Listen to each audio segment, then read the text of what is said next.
Kali ini saya akan mencoba menjelaskan bagaimana cara melakukan load balance PCC di Mikrotik.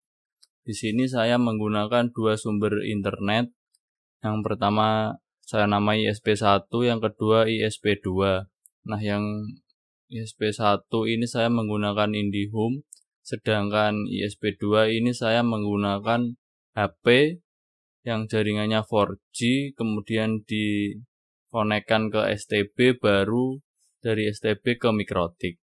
Setelah ke Mikrotik, saya akan menyebarkan lagi ke WiFi di rumah saya dan ke PC. Nah, kurang lebih kalau di rumah saya topologi yang digambar tadi seperti ini. Yang sebelah kiri atas itu ada STB dan HP. Kemudian kiri bawah itu ada modem IndiHome. Yang sebelah kanan bawah itu ada Mikrotik. Kemudian yang kanan atas itu WiFi ya, access point. Untuk Mikrotiknya ya, di sini saya menggunakan RB750GR3. Kemudian yang ISP1 saya colokkan ke Ether 1 atau tulisannya internet. Kemudian ISP2 saya colokkan ke Ether 2. Kemudian yang Ether 3 itu mengarah ke access point atau WiFi. Yang Ether 5 saya colokkan ke PC. Di sini kita pertama buka Winbox, kemudian buka menu bridge. Nah, kita buat bridge di sini ya. Pertama bridge ISP1, yang kedua bridge ISP2. Kemudian yang bridge LAN juga kita buat. Kemudian di port kita masukkan Ether 1 ke bridge ISP1. Kemudian Ether 2 ke bridge ISP2. Kemudian Ether 3 kita ke bridge LAN. Yang Ether 4 kita masukkan ke bridge LAN juga. Yang Ether 5 juga masukkan ke bridge LAN. Kemudian kita close. Kemudian buka interface, kita beri nama buat mempermudah. Ether 1, Ether 2, Ether 3, Ether 4, dan Ether 5. Kemudian IP kita buat DHCP client. Kita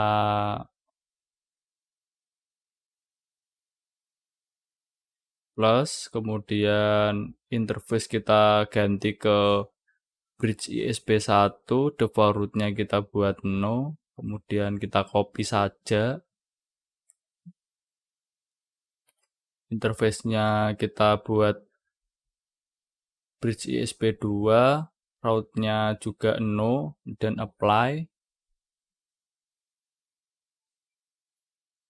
Tunggu ada tulisan bounce biasanya. Kemudian kita buka, jangan lupa di status buat lihat IP-nya. Udah terkonek apa belum.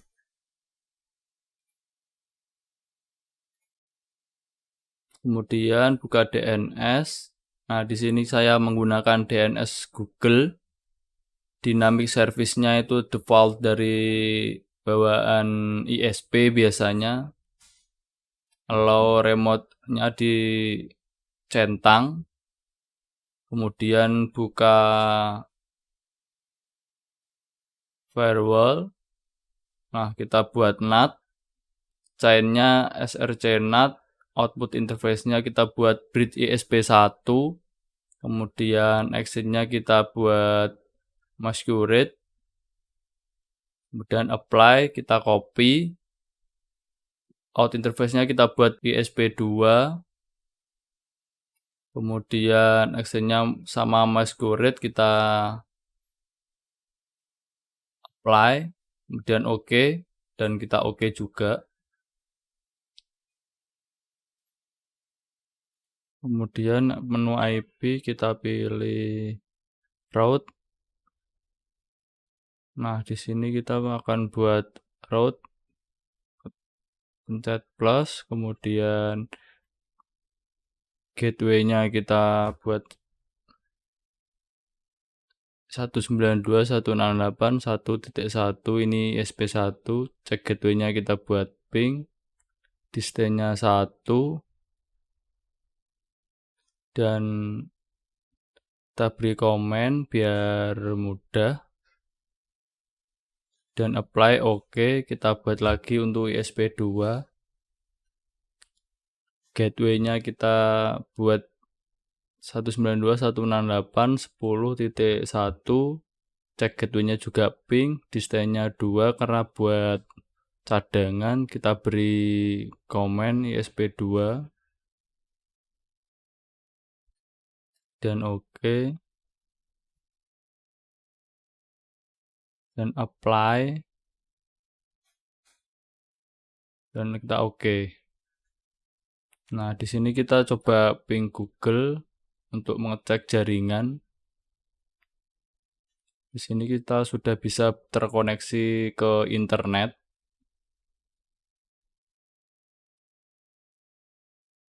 Kemudian kita buka IP terus address. Nah, di sini bridge LAN-nya kita kasih address 192.168.20.1.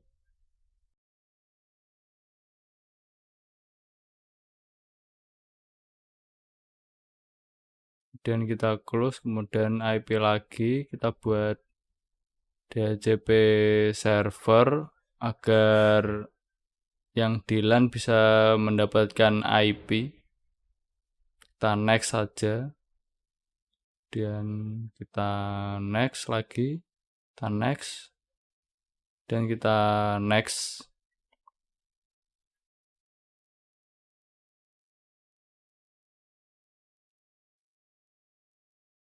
Kita next lagi, terus oke.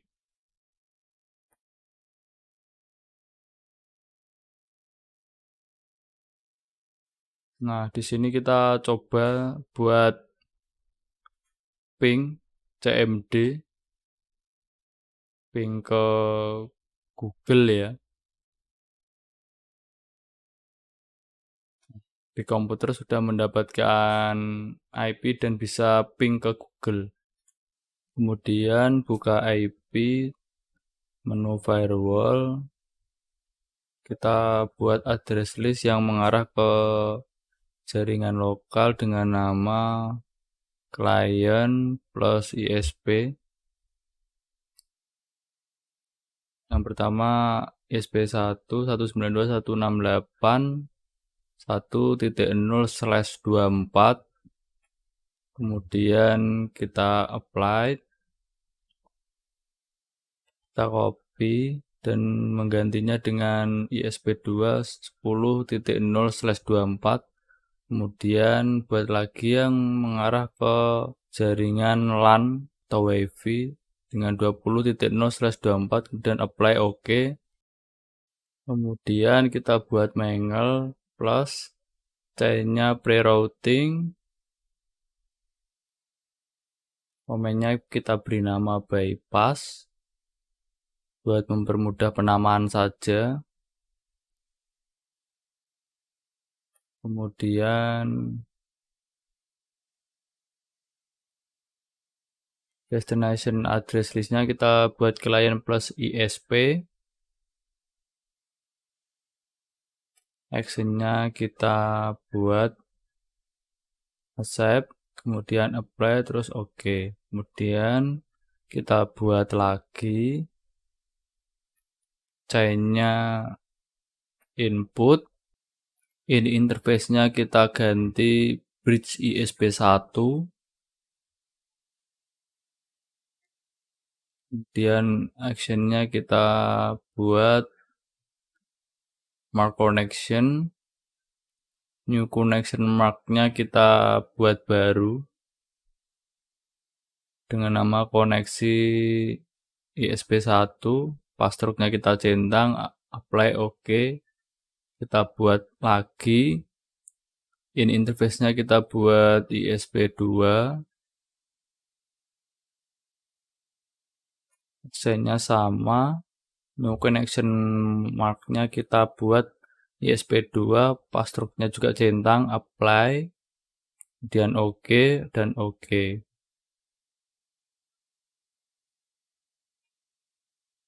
Kemudian kita buat lagi, chainnya kita buat output,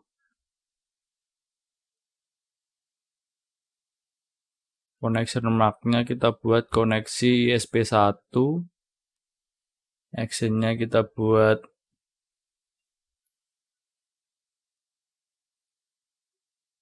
mark routing, new mark routingnya kita buat baru route ISP1, passwordnya kita hilangkan, kemudian apply, kita buat lagi, connection marknya kita ganti ke ISP2,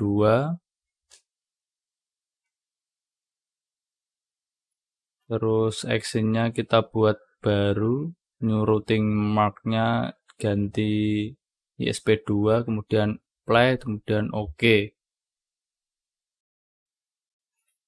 Kemudian kita buat lagi,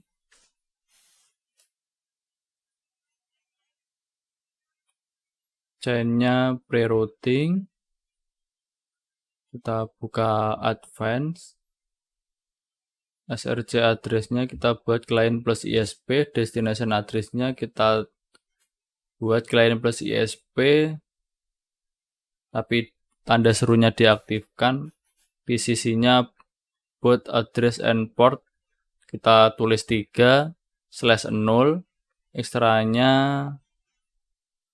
address tipenya kita buat lokal, invertnya dicentang, kemudian actionnya kita pilih mark connection, new connection marknya kita pilih koneksi ISP1, passwordnya dicentang, apply, kemudian kita copy lagi, bus address and portnya kita pilih 1,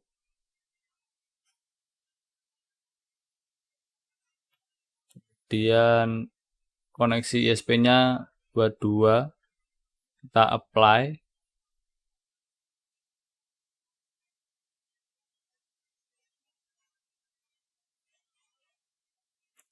kita buat lagi,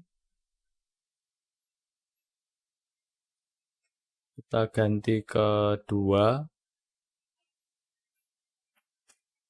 terus tipenya sama, koneksinya juga sama, kemudian apply OK,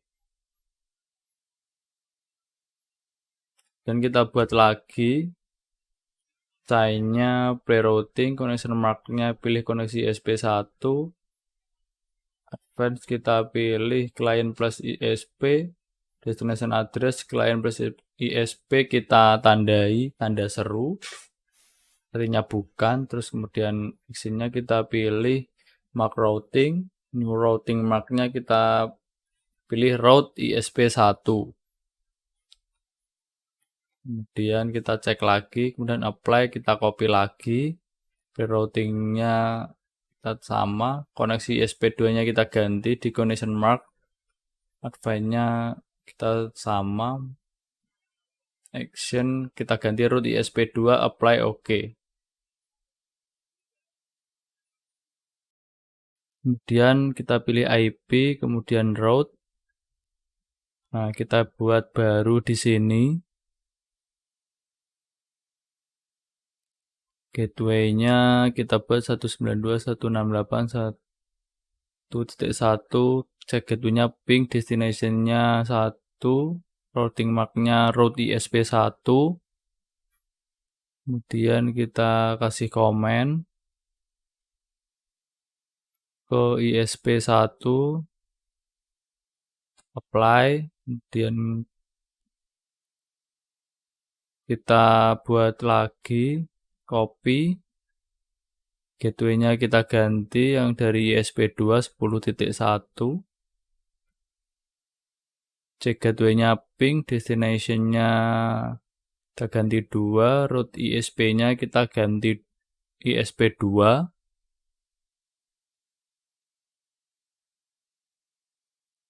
Kemudian destinasinya kita ganti 1 karena biar berjalan bersamaan.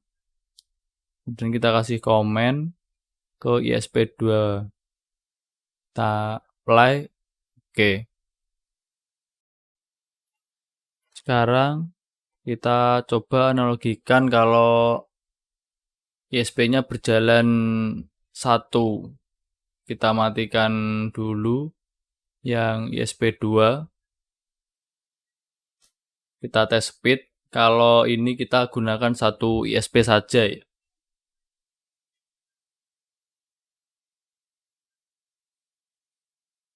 Kira-kira kecepatannya segini.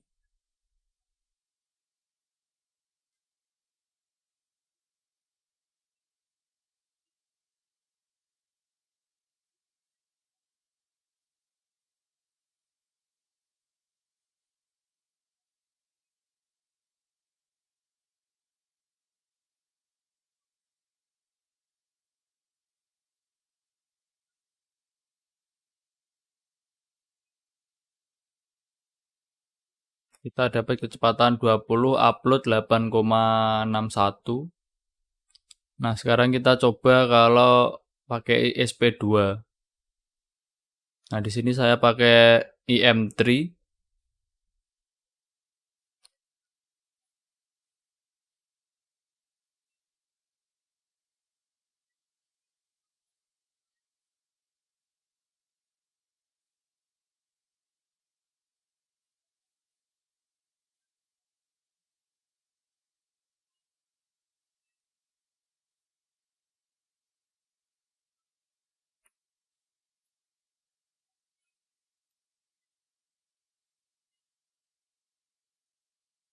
Nah, kira-kira downloadnya 72, uploadnya 30. Sekarang kita analogikan kalau load balance-nya berjalan bersamaan ya. ISP1 sama ISP2 kita aktifkan. Kita tes. Nah, di sini kita melihat bahwa downloadnya dan uploadnya itu jalan bersamaan nanti.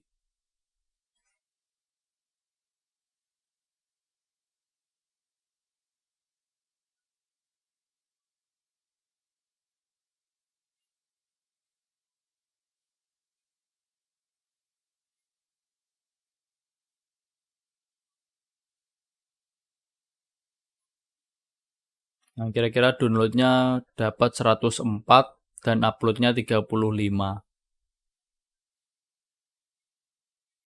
Terima kasih sudah menonton video ini. Apabila kalian berminat untuk membeli alat yang saya gunakan, bisa klik di link deskripsi. Terima kasih.